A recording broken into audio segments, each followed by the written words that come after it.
Hello everyone, welcome to Vandana academy. तो आज हम चर्चा करेंगे कि सीटेट एसएसटी की तैयारी करते समय आप लोग कहाँ कहाँ गलती करते हैं, किस तरीके से गलतियां हो जाती हैं।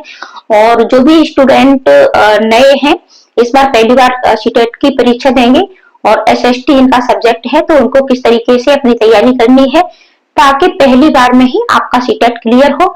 तो वीडियो को आप लास्ट तक अवश्य देखना। चलो शुरुआत करते हैं।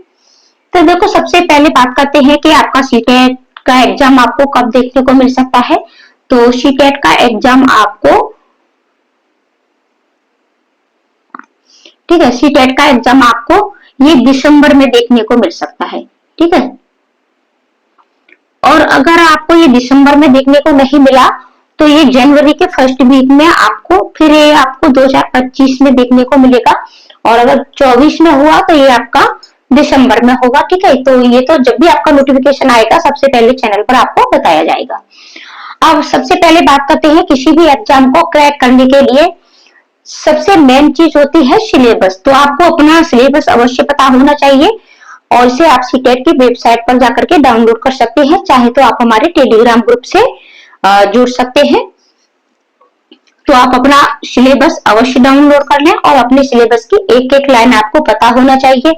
आपको सिलेबस के अकॉर्डिंग न तो ज्यादा पढ़ना है और ना ही कम पढ़ना है, यानी आपके जो भी सिलेबस में है आपको वही पढ़ना है। तो वह आप कहाँ से पढ़ेंगे, तो इसके लिए आपको एनसीईआरटी बुकों को अवश्य पढ़ना है। बिना एनसीईआरटी बुकें पढ़े हुए अगर आप सीटेट पास करना चाहेंगे तो ये बहुत ही मुश्किल होगा। और मुश्किल ही नहीं, नामुमकिन भी हो सकता है आप असफल हो जाएं।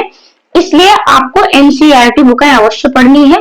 और ये बुक आपको 6, 7 और 8, ठीक है, ये बुक आपको पढ़नी है। कक्षा 6 की, कक्षा 7 की, कक्षा 8 की, ठीक है, 6, 7, 8, यानी इन तीनों क्लासों की बुकें आपको अवश्य पढ़नी है। और पढ़ने के साथ साथ, ठीक है, पढ़ने के साथ साथ, और ये बुक आपकी हिस्ट्री, ज्योग्राफी, पॉलिटी, एसएसटी में आपके 3 सब्जेक्ट होते हैं, हिस्ट्री, ज्योग्राफी, पॉलिटी, और इन तीनों ही बुकों को पढ़ना है। और पढ़ने के साथ साथ आपको अपने नोट्स भी अवश्य बनाने हैं। देखो, जब भी आप एनसीईआरटी पढ़ें तो एनसीईआरटी बुकों को पढ़ने के बाद आप अपने नोट्स अवश्य बनाएं। ये नोट्स आपके रिवीजन के लिए बहुत ज्यादा काम आने वाले हैं, तो इसलिए आप अपने नोट्स अवश्य बनाएं।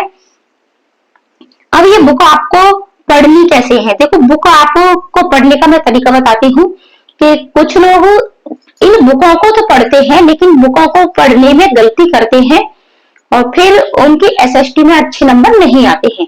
तो देखो, सबसे पहले जैसे आपके इसमें 3 सब्जेक्ट होते हैं, हिस्ट्री, ठीक है, ज्योग्राफी और पॉलिटी। अगर आप सबसे पहले हिस्ट्री पढ़ते हो तो हिस्ट्री तो सबसे पहले आप 6 की हिस्ट्री पढ़िए, इसके बाद 7th की हिस्ट्री पढ़िए, फिर इसके बाद 8th की हिस्ट्री पढ़िए। यानी सबसे पहले आपको सिर्फ और सिर्फ हिस्ट्री की ही बुक पढ़नी है और तीनों क्लासों की।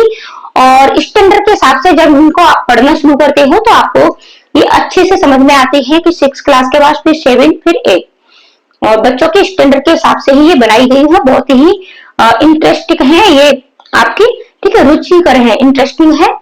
तो इन्हें आप एक बार पढ़ना शुरू करिएगा। ये आपको एक कहानी के अनुसार आपको मिलेंगी, ये बिल्कुल भी मतलब आपको इन्हें पढ़ने में मतलब आपको बहुत ही ज्यादा रुचि उत्पन्न हो जाती है। इसके बाद आपको ज्योग्राफी लेनी है, ठीक है, तो फिर इसको भी आपको, यानी भूगोल आपका, तो इसको भी पहले 6 का, फिर 7th का, फिर 8th का, फिर इसी तरीके से पॉलिटी में भी सबसे पहले 6, फिर 7 और फिर 8।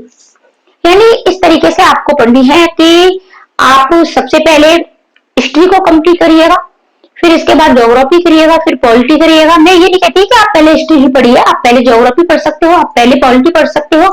कहने का तात्पर्य मेरा ये है कि आप जो भी सब्जेक्ट लेते हो तो पहले तीनों बुकों को कंप्लीट उस एक ही सब्जेक्ट की पूरी करिएगा। इस तरीके से पढ़ते हो तो चीजें हमारे माइंड में हमको बेहतर आपको समझ में आती है। तो इस तरीके से, और कम से कम आपको ये 3 बार अवश्य एनसीईआरटी पढ़नी है। तो इसके लिए आपको अभी से, ठीक है, अभी से क्या, आज से ही आप एनसीईआरटी बुकों को पढ़ना शुरू कर दें। अब बहुत से बच्चों का सवाल ये होता है कि ये एनसीईआरटी बुकें हमारे पास तो है नहीं, ठीक है, तो अगर आपको कहीं से आपको मिल जाए तो आप इन्हें ले सकते हो, दुकानों पे मिल जाती हैं पुरानी बुकें, लेकिन थोड़ा मुश्किल होता है, सबके पास नहीं होता है। तो इसके लिए आप हमारे टेलीग्राम को ज्वाइन करिएगा, और टेलीग्राम ग्रुप को ज्वाइन जब आप करोगे टेलीग्राम को हमारे को, तो वहां आपको ये सारी पीडीएफ मिल जाएगी, तो वहां से पढ़ सकते हो आप, या फिर आप सीटेट की वेबसाइट पर जाकर के आप गूगल से सर्च कर सकते हो, ठीक है। तो वहां से इन्हें आप डाउनलोड कर लीजिएगा, और न्यू एनसीईआरटी आपको डाउनलोड करनी है, ठीक है। एनसीईआरटी आपको न्यू वाली ही डाउनलोड करनी है, तो पीडीएफ से आप पढ़ सकते हो, ज्यादा आपका टाइम नहीं लगेगा। तो अभी से पढ़ना शुरू कर दीजिएगा, और पढ़ने के साथ साथ अपने नोट्स बनाइएगा। पहली बार में आप फास्ट रीडिंग कर सकते हो एनसीईआरटी बुकों का, दूसरी बार में आपको अंडरलाइन करते हुए नोट्स बनाते हुए पढ़ना है, और तीसरी बार में या तो आपको जो भी आपने अंडरलाइन किए हैं उनका रिवीजन करिएगा, या फिर आपने नोट्स बनाए हैं तो उनका रिवीजन करिएगा। और लास्ट के जो भी आपके सीटेट एग्जाम के लास्ट के जो 10 दिन है, वहां ये नोट्स आपके बहुत काम आते हैं। कुछ बच्चे अपने रिवीजन के लिए 10 दिन का टाइम रखते हैं, कुछ 20 दिन का रखते हैं, ठीक है, कुछ 15 दिन का रखते हैं, लेकिन 10 दिन से कम आपको नहीं रखना है, ठीक है। 10 दिन आपको अपने प्रॉपर तैयारी के लिए अवश्य रखने हैं, यानी रिवीजन के लिए तैयारी तो आपको अभी से आज से ही शुरू कर दीजिए। ये सोचने में अपना टाइम बिल्कुल भी मत गवाइएगा कि अभी नोटिफिकेशन भी नहीं आया है, नोटिफिकेशन बहुत जल्द आने वाला है आपका, सितंबर में आपको नोटिफिकेशन देखने को मिल जाएगा, और दिसंबर तक आपका इसका एग्जाम भी आपको देखने को मिलेगा। और दिसंबर में अगर नहीं भी हुआ किसी कारणवश, तो जनवरी में आपको इसका एग्जाम अवश्य मिलेगा। कोई भी एग्जाम बिना पढ़े हुए पास नहीं होता भैया, सीटेट तो बिल्कुल भी नहीं होता है। बहुत से आपको वीडियो मिल जाएंगी कि सीटेट 15 दिन में पास, 10 दिन में पास, बिना पढ़े हुए पास, लेकिन ऐसा बिल्कुल भी नहीं है। आपको प्रॉपर पढ़ना पड़ेगा, और सिर्फ पढ़ना नहीं है, रटने वाली चीज सीटेट में नहीं है। सीटेट में आपको समझना पड़ेगा, आपको बच्चे के हिसाब से चलना पड़ेगा, ठीक है, तब आपका सीटेट पास होगा। और डेली चैनल पर आपको इसीलिए हिंदी पेडागोजी की प्रैक्टिस भी कराना शुरू कर दी है, क्योंकि भाषा से आपके पूरे 60 नंबर बनते हैं। तो वो प्रैक्टिस क्लास भी आप अभी से देखना शुरू कर दीजिएगा। 15 तारीख से आपकी क्लासें तो शुरू हो ही रही हैं। अभी आप ये वीडियो देखिएगा कि किस तरीके से तैयारी करनी है। तो आशा करती हूँ कि एनसीईआरटी में आपको क्या क्या पढ़ना है, किस तरीके से अपने नोट्स बनाने हैं, ये सारी चीजें आपको समझ में आ गई होंगी। अब बात करते हैं पीवाईक्यू की।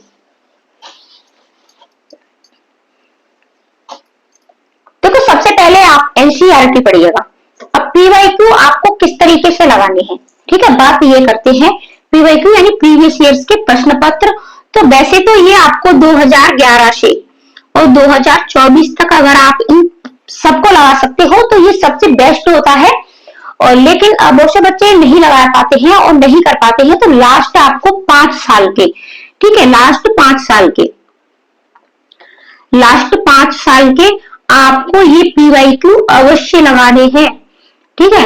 ये यानी लास्ट 5 साल के, जैसे 24 के, ठीक है, 23 के, 22 के, 21 के, 20 के, इस तरीके से लास्ट वाले आपको 5 सालों के पीवाईक्यू अवश्य लगाने हैं, और प्रत्येक सब्जेक्ट के लगाने हैं। सिर्फ एसएसटी की बात हो रही है तो एसएसटी के लिए आपको एसएसटी के भी लगाने हैं, आपको सीडीपी के भी लगाने हैं, आपको अपनी लैंग्वेज के भी लगाने हैं, ठीक है, तो सबके लगाने हैं आपको। और पीवाईक्यू की प्रैक्टिस, ठीक है, इसके आपको पीवाईक्यू की जमकर के प्रैक्टिस अवश्य करनी है। प्रैक्टिस, तो प्रैक्टिस किसे कहते हैं, सबसे पहले हम ये देखते हैं कि प्रैक्टिस किसे कहते हैं।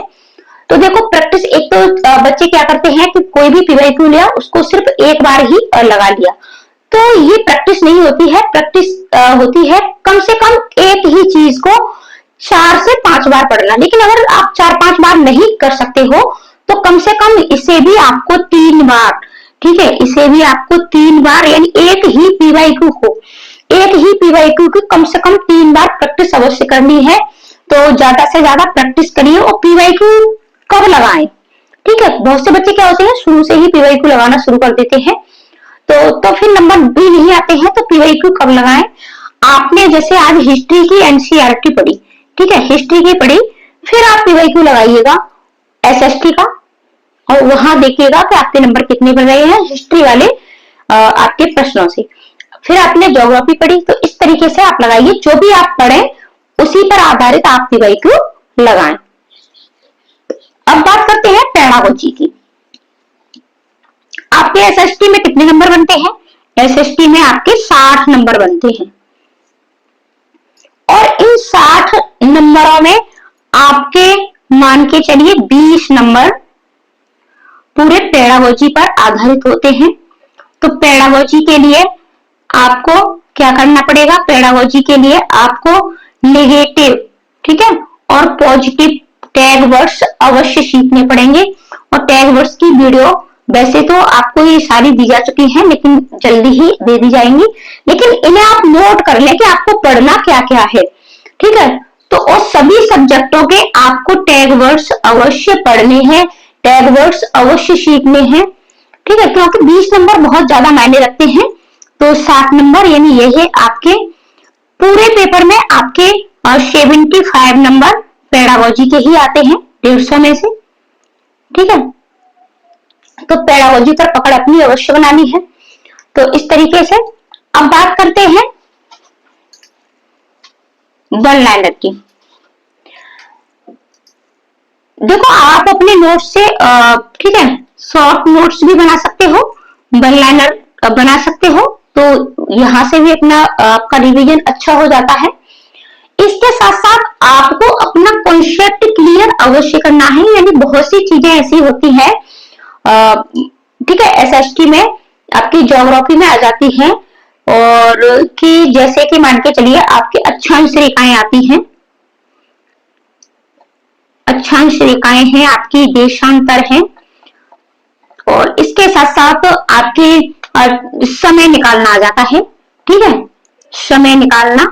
तो ये सारी चीजें बच्चे मतलब किताबों से ये सारी चीज क्लियर नहीं हो पाती है।